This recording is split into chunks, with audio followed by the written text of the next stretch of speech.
Gordailu batean aurrezten duzunean, zure dirua pixkanaka hazten da. Funts batean inbertitzen duzunean berriz, errentagarritasuna lor dezakezu, naiz eta hori hainbat gauzaren mende egon.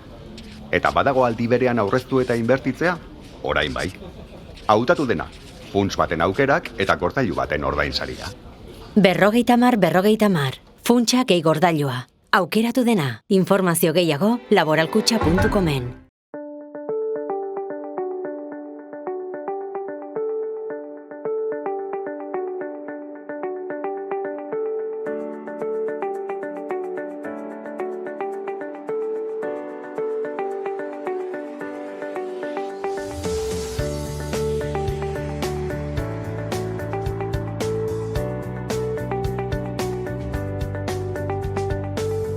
Kaixo eta ongi etorriak saio berri batera, gaur urtarrilak 16 osteguna elkarrizketa bakarra izango dugu. Gaurkoan, hemen platoan Santi Leone izango dugu, Iruñeko hizkuntza eskolatik datorrena. Urtarrilaren 13tik urtarrilaren 23ra liburuaren Arbola izeneko erakusketa egongo da ikusgai Iruñeko hizkuntza eskolan eta honen inguruan hitz egitera dator Santi. Baina elkarrizketarekin hasi baino lehen goazen gure betiko edukiarekin.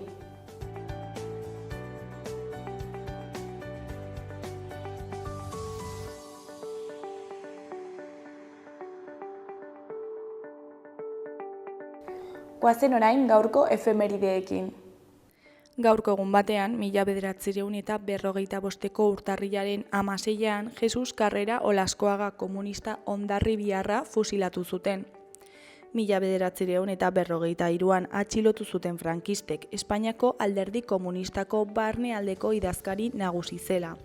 5 hilabetez torturak jasan ostean epaitu eta heriotzara kondenatu zuten. Urte batzuk geroago, 1978ko urtarrilaren 16an, AEBek Niaga operazioa abiatu zuten Vietnamgo gerran. 76 eguneko aire bombardaketetan, 15.000 vietnamdar hil eta eremua erabat suntsitu zuten. Operazioak Ke-San estatu batuarren base militarrari babesa ematea zuen helburu. Viet Cong deitzen zieten Ipar Vietnamgo komunistek inguratua baitzuten. Vietnamgo gudan 24.000 bombardaketa egin zituzten AEBek. 100.000 tona lehergailu herritarren gainera botaz, napalma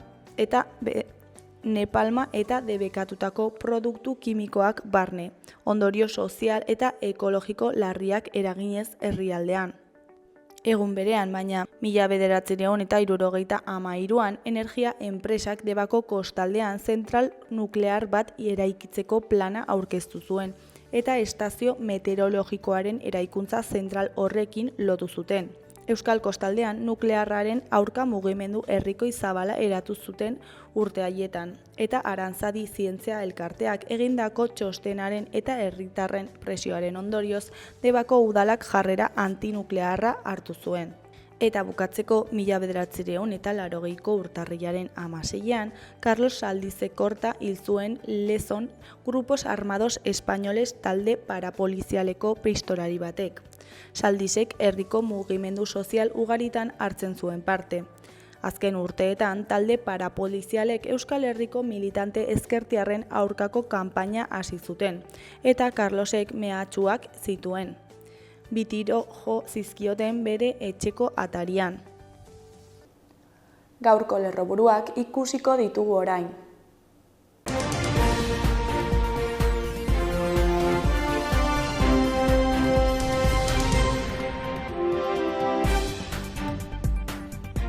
Lunes Lila Iruñako kolektibo feminista 84 izar omendu ditu 2024an feminizidioaren biktima izan zirenak. Kolektiboa gurasoak hildako 9 adingaben heriotzak ere gogorazten ditu. EH Bilduko bekuntzak proposatu dizkio Nafarroko Osasun Foru legearen aurre proiektuari. Esnaula kontseilariak planetarioko sutea deitoratu du eta zonaldeko gune dinamizatzaile bihurtzeko aukera gisa ikustearen alde agertu da. Gripearen intzidentzia gora egiten jarraitzen du Nafarroan eta Osasun Departamentuak larrialdi zerbitzuen erabilera arduratsua eskatu du. Abejeras, Serafino Labe eta San Juan Bosko kaletako berrurbanizatze eta asfaltatze lanei esker, 30 aparkaleku plaza berri sortu dira kendutako plazako ordezteko. Erreginaren aldapa berrurbanizatzeari esker 2 noranzko bidegorri bat sortuko da.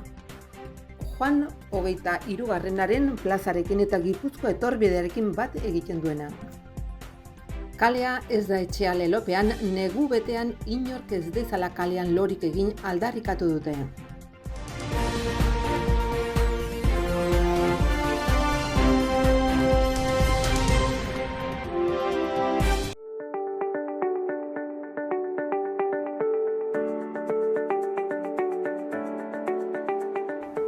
Errepasatu dezagun aste honetako agenda.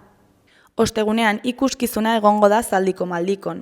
Garazi San Martinek jaiaren ergina eta iruzurgiaren showa eramango du Zaldiko Maldikora. Arratsaldeko 7:00 hasiko da emanaldia. Ostiralean Burlatako BGBD elkartasun jaialdia egingo da Burlatako gaztetxean. Udalak alternatibarik gabe gaztetxea desalojatu nahi zuela salatu zuten irailean eta 2 eguneko elkartasun jaialdia antolatu dute orain Burlatako gaztetxean. Urtarrilaren 17an eta 18an gaztetxearen beharra aldarrikatzeko kontzertuak egingo dituzte. Sarrerak bihartik aurrera Salgai, Orreaga, Amadeus eta Ezpala tabernetan. Larunbatean, alde batetik, Goazen 11. urteurren kontzertua egongo da ikusgai Baluarten. Euskal Telebistako Goazen telesail arrakastatsua Baluarten bueltan izango da 11. urteurrenaren kontzertu emanaldiarekin. Aldaketak izan dira basakabin, beraz ez galdu. Arratsaldeko 4:00 eta 6:30 izango dira. Sarrerak Salgai. Beste alde batetik, Kutxartean izeneko antzerkia egongo da Atarrabiako kulturetxean. Mundua abenturak bizitzeko kutxa handi bat da. Kutxartean antzezlanaren 2 protagonistak kutxa batzuetan bizi badira ere, ametsesko lekuetara bidaiatzea imaginatzen dute. Gainera, Errobiren 50. urteurrenaren kontzertua egongo da Gaiarre antzokian. Anje Dualde eta Michel Dukau buru dituen Lapurdiko Errobi talde mitikoak 50 urte bete ditu oholtza gainean eta horixe bera ospatzeko biran izango dira Gaiarre antzokiko oholtzan. Larunbatean baita ere artea humorizko antzezlana ikusteko aukera egongo da Zizur Nagusiko kulturetxean. Sergiok estilo moderneko margolan bat erosi du dirutza handiaren truke. Markosek haren lagunak kuadroa gorrototu eta ez du sinisten Sergiori ura egiazki gustatzen zaionik. 3. adiskide bat, Ibon, bitartekaritza lana egiten saiatuko da Markosen eta Sergioren artean. Artea antzezlana taularatuko dute Ramon Agirre, Joseba Apaolaza eta Asier Ormazak Zizur Nagusiko kulturetxean arratsaldeko 8:00, 6 euroren truke.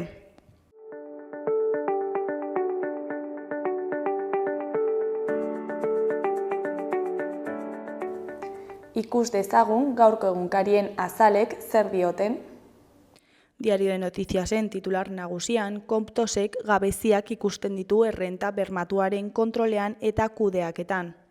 Ahuleziak detektatzen ditu batzuetan gain jartzen diren 2 prestazioen kudeaketa konplexuan, bizitzeko gutxieneko diru sarrerari dagokionez. Fiskalizazio organoak ez betetzeak adierazten ditu araudiaren aplikazioan. Argazki nagusian, etxera itzultzen ari den bizilagun batek Nafarroako gobernuko teknikari batekin hitz egiten. Titularrean 80 bizilagunek noaineko etxetako itzulera. Erdizaingo departamentu buruak esan duenez, gas enpresak leherketaren aurretik arriskurik ez zegoela adierazi zuen. Erdiko berrian su-etena Gazara iritsi da 15 hilabeteko erasoen eta 56.000 hildakoen ostean. Hori koloreko berrian gobernuaren konpromisoa planetarioko kupula berreskuratzeko. Eskuineko berrietan alde batetik agentzia publiko batek energia komunitateak bultzatuko ditu. Beste alde batetik sindikatuen gaitzespenak ez du geldiarazten Jaurlaritzaren Euskara plazen plana. Jarraian Patxi Puñal Taxoareko zuzendari teknikoaren hitzetan, atletikek jokalari bat nahi badu, eraman egingo du. Azkenik, osasunak ez du Brian Koparako prest izango Bilbon. Diario de Navarraren titular nagusian, su-etena Gazan. Israelek eta Hamasek preso palestinarrek baitu hebrearak trukatzea aurre ikusi dute. Su-etena Trump iritsi eta egun batzuetara etorri da. 15 hilabeteko gerra gelditu du. 46.000 hildako utzi dituenak. Argazki nagusian, bizilagun batzuk etxera itzuli ziren, baina beste batzuk gauzen bila bakarrik sartu ziren, gertatuarekiko mesfidantzagatik. Titular nagusian, normaltasunera poliki itzultzen. Noaingo 80 familia etxera itzuli dira gas iesa izan ostean. Beko argazkian, foruzaingoak Tonamira aretoan kiskalita geratu zena. Titularrean, gobernuak suteak suntsitutako planetarioko kupula berrezartzeagatik. Eskuineko berrietan, alde batetik, Comtosek kontrol falta ikusten du errenta bermatuan. Beste alde batetik, Nafarroak 1000 ospitaleratze erregistratu ditu gripeagatik eta arnas birusagatik. Bukatzeko, Iruñean, kontribuzioaren obaria urtarril osoan eska daiteke. Gararen argazki nagusian, haur palestinar bat kontsolatzen dute senide batzuen hiletan, tartean beste adingabe batzuk zeudela, Katarko akordioaren bezperan. Titularrean, Israelek eta Hamasek su-etena adostu dute Gazan. Benjamin Netanyahuren gobernuak berretsi ezean akordioak 6 asteko su-etenaren hasierako fasea ekarriko luke Gazan, indar israeldarren pixkanako erretiratzea eta presoen trukea.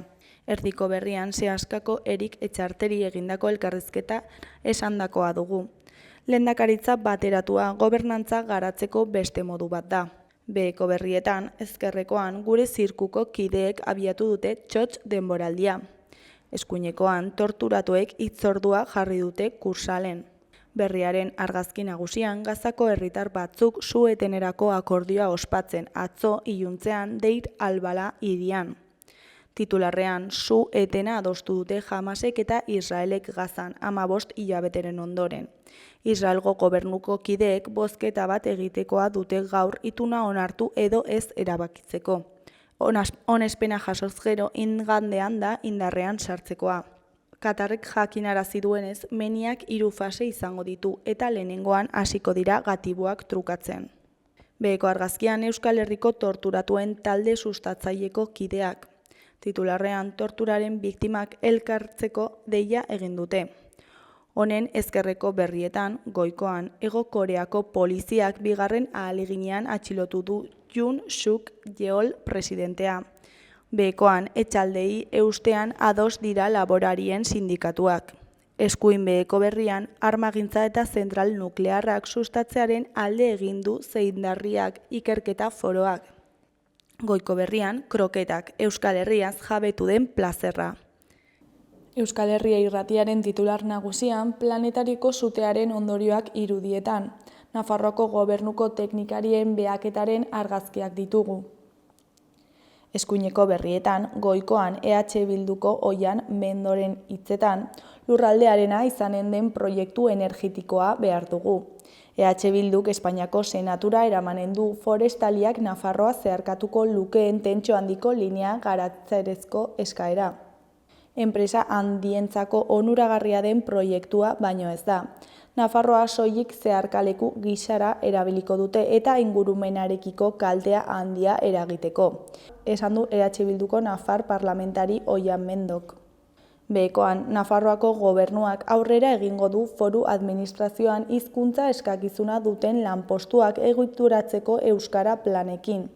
Departamentu guztiek lehen aldiz profil elebiduna duten plazak izatea da plan hauen helburua.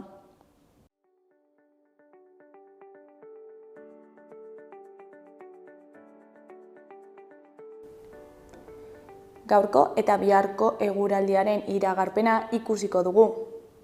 Gaur zerua estalita egongo da. Ia egun osoan zerua oso lainotuta egongo da eta egunaren amaieran soilik gutxituko dira hodeiak. Baliteke Nafarroa erdi eta hegoaldean hodeitza saretuago egotea eta bertan eguzkia ikustea. Kantauri isurialdean aldiz hodeitza trinkoa izango da eta han hemenka zirimiria egingo du. Ipar-iparekialdeko haizea ibiliko da eta temperatura maksimoak pitxin bat jaits litezke. Minimoek berriz hodeitzaren eraginez gora egingo dute. Ostiralean giro eguzkitsua nagusituko da berriro. Goizaldean zerua hodei gutxirekin geratzen joango da eta horrela jarraituko du egun osoan. Alabaina, lainoeguneak ager daitezke lehen orduetan. Haizeak hego ekialdetik joko du, nahiko suabe eta horri esker temperatura maximoak igo egingo dira ipar isurialdean. Mediterraneo isurialdean aldiz antzekoak izango dira. Temperatura minimoak jeitsi eta barnealdeko leku askotan izotza egingo du.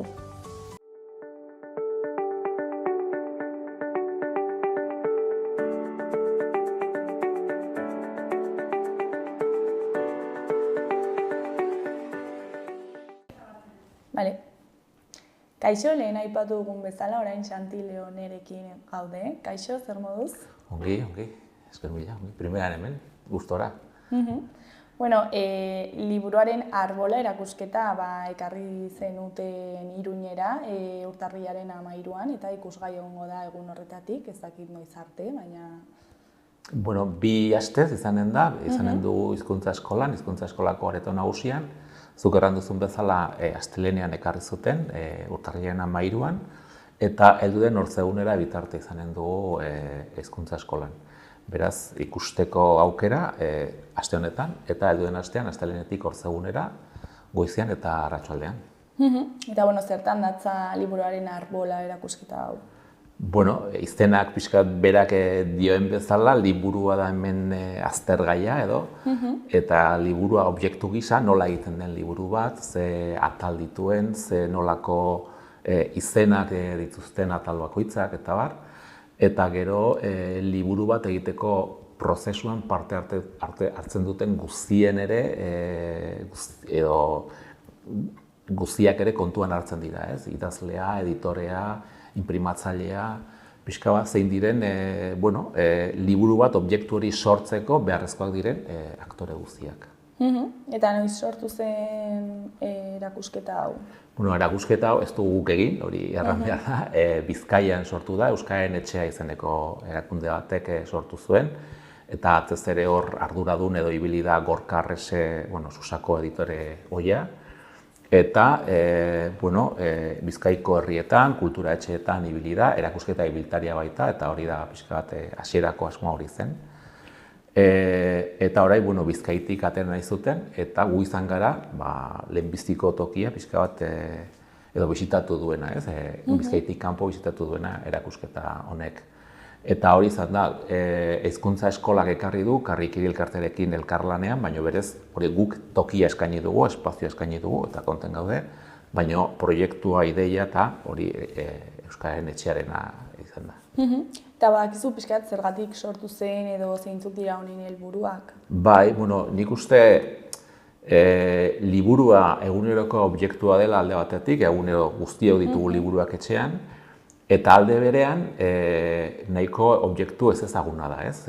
Liburua sortzeko prozesuan badira hainbat kontu guk ezagutzen ez digunak, edo normalean jende, ni bezalako jende arruntak ezagutzen ez dituenak, eta horren berri eman ezan nahi dute antolatzaileek, ez?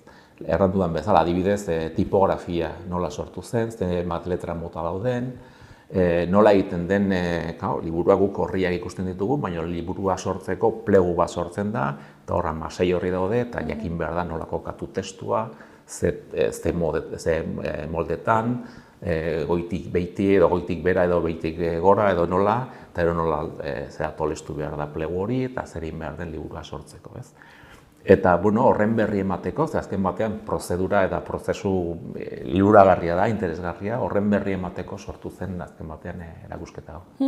Eta zuei, zergatik sortatu zaizue ezakite interesgarri erakusketa hau ekartzea? Gu hizkuntza eskola gara, alde batetik lehenik eta behin interesan zaigu guri ikasleei gauza interesgarriak eskaintzea, kasu honetan euskara ikasten ari direnei, eta hau zoragarria da, azken batean panel guztiak euskara hutsean egina baitago, erakusketa hau. Sarreran badira olako paper batzuk, testuak gaztelaniara, frantsesera eta inglesera itzuliak daude, baina berez euskaldun jendea buruan egin dute nik uste erakusketa hau. Eta beraz, lehenik eta behin hori, gure ikasleik zerbait eskaintzagatik interesatzen zaigun erakusketa hau. Gero, erakusketa edekia dago, edo nor etor daiteke hizkuntza eskolara, gure ikasle izan gabe, etor daiteke eta ikuste dezake erakusketa. Eta alde horretatik, nik uste dut horrela zerbitzu publikoa eskaintzen ari garela, ez? Eta gu toki publikoa gara, zentro publikoa, eta interesatzen zaigu zera, hori zerbitzu publiko hori ematea. Eta azkenik, hizkuntza eskolagaren aldetik, interesatzen zaigu loturak egitea bertzelako erakundeekin. Erran dudan bezala, kolaborazio ederra dugu Karriki elkarterekin, hemen Iruñean, baina aldi berean bertzelako erakundeekin kolaboratzea ere interesatzen zaigu kasu honetan Euskararen etxearekin. Eta hiru arrazoi horiengatik, pentsatu genuen interesgarri izanen zela erakusketa hau Iruñera ekartzea. Eta hizkuntza eskolaren barnean non kokatzen da, ze hiru solairu daude okerezan? Bai, hiru solairu daude eta gainera pixka bat, hasieran sarreran bada kartel bat ikusteko, baina behitiko solairuan dago, areto nagusian. Orduan, eskolara sartu eta ezkerreko aldean dagoen pasillo bat hartu behar da, pasillo ilun samarra da, baina beldurri gabe sartu, segitu bukaeraraino, eta hor bada areto bat, areto handi samarra, eta hor dago kokatua erakusketa gainera arrun polita gelditu da, benetan argiztapen berezia du, eta benetan toki abegikorra da sartu, eta nik uste dut bakea somatzen duela ikusleak, benetan gomendagarria. Eta zein da erakusketa honen berezitasuna, zergatik gomendatuko zenuke jendeari bertara hurbiltzea? Alde batetik gauza dezente ikasiko duelako, etortzen denak. Erran bezala badira datu bitxi batzuk. Gero, liburuaren inguruan orokorrean zerbait ikasiko du, ikusiko du, baina hortaz aparte euskal literaturara hurbiltzeko aukera ere ematen du erakusketa honek, eta badira datu batzuk. Adibidez, panel batean daude, azken urte hauetan sortu dien egile berri batzuen liburuen azalak. Hori interesgarria da, ikusteko belaunaldi berriak ere idazten nahi direla euskaraz, eta gauza interesgarriak idazten nahi direla. Bertze panel batean daude, azken iazko datuak liburuari dagokionez, zenbat liburu argitaratu ziren, zenbat diren berriak, zenbat diren itzulpenak, zenbat diren berrargitalpenak, eta alde horretatik ere interesgarria da.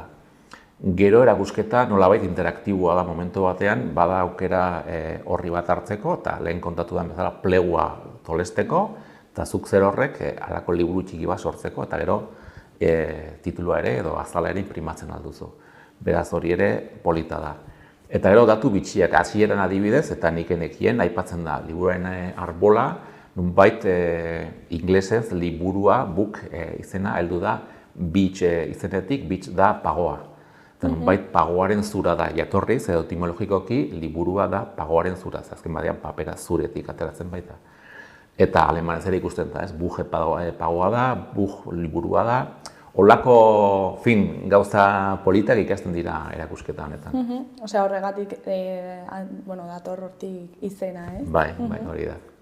Eta gero, erakusketa egiteko modu asko daude, esan duzu panelak daudela, eta gero modu interaktibo hori, eta ezakita argazkiak daude, bideoak?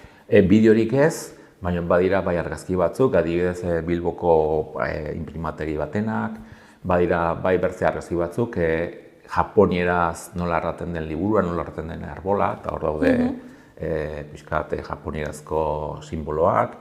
Bai, bideorik ez da. Erakusketa ez dut erran txikia, baina xume samarra da, pasillo bat bezalakoa, eta atez ere panelak argazkiekin eta testuekin, eta ez, bideorik ez da. Eta gero, azaltzen da bertan ere liburuaren izaera, ez da? Nola definituko zenuke zer den liburu bat? Hor dago, izenburuan berean dago, ez? Pixkat, arbola bat bezalakoa da, eta hainbat arrazoirengatik, ez? Alde batetik, liburua nolabait errateko arboletaik sortzen da, arbolen zuretaik, ez? Papera egiteko zura behar baita. Eta gero liburua neurri batean, eta hala dago azaldua, ez? Arbola bat bezalakoa da. Liburuak arbolak bezala babesa ematen digu, batzuetan, bai, literaturaren bidez edo babesa ematen digu. Liburuak besarkatzen gaitu, pixka bat arbola baten adarrek bezala, liburuek hostoak ez, orriak dituzte, eta arbolek hostoak, baina orriak ere izaten dira hostoak, euskaraz ere erraten da hostoak handiak baldin badira, orriak izaten dira, beraz, biek dituzte orriak. Eta horregatik ez, liburuak harrapatzen gaituen, besarkatzen gaituen, babesten gaituen zerbait da, eta arboletan ere hori ikusten dugu ez. Liburuak batzuetan errealitatetik edo babesten gaitu, eta arbola batek akaso eguzkitik eta geriza babesa ematen digute biek. Eta gero ere adarrak dituzte, orduan igual gai ezberdinak landu hori da, baitere, hori da. Beraz, bai, analogia polita da eta interesgarria, eta egia da, hainbat paralelismo daudela bien artean. Eta gero izkien anatomia ere azaltzen da, zer da hau?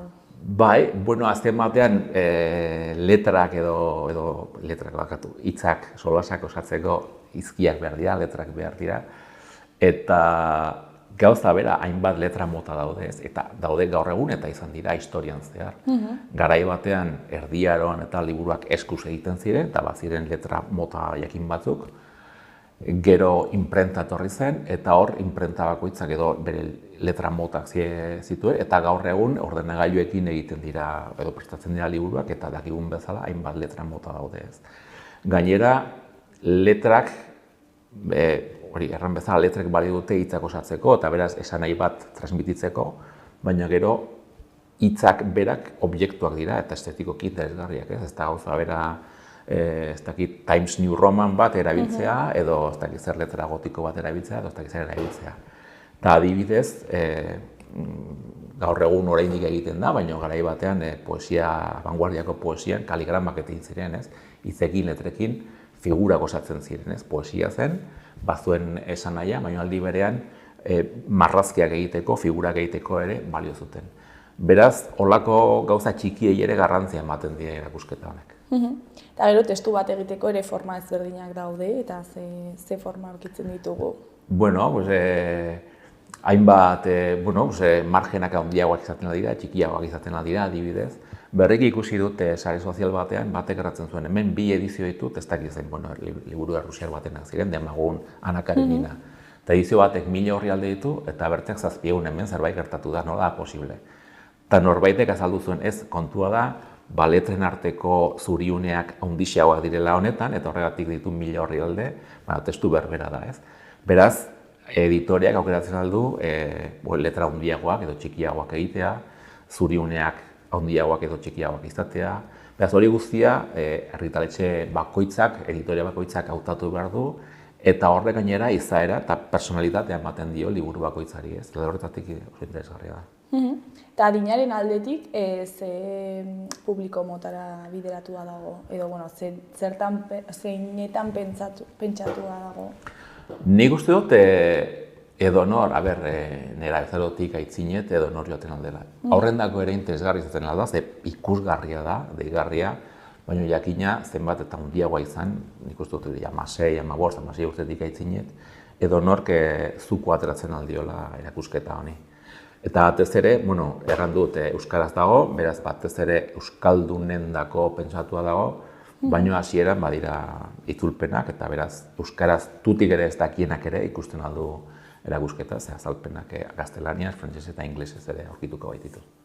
Eta gogoratzearren, noiztik noiz arte egongo da, ze ordutegi daukan, non kokatua dago? Erakusketa gaur eta bihar izanen da Iruñan, eta helduen ostean astelehenetik Ortzegunera, beraz, urtarrilaren 23 arte, egun hori barne.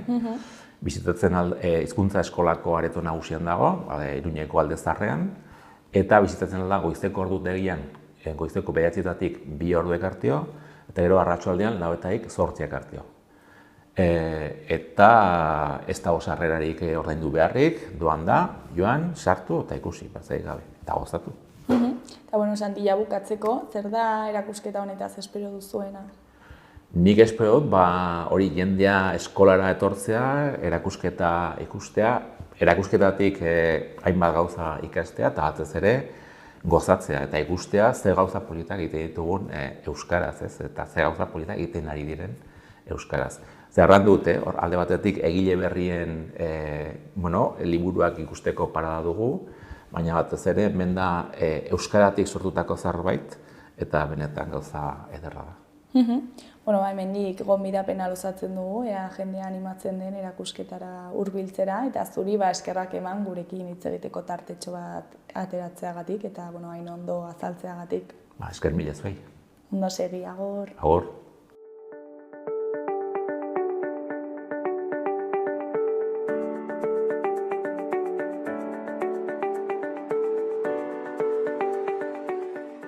Gaurkoz hau izan da dena, bihar ostirala itzuliko gara eduki eta elkarrizketa berriekin. Mi esker zuen arretagatik. Arratsalde ona pasa, agur.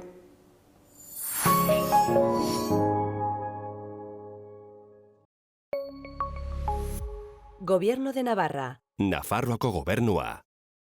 Gordailu batean aurrezten duzunean, zure dirua pixkanaka hazten da.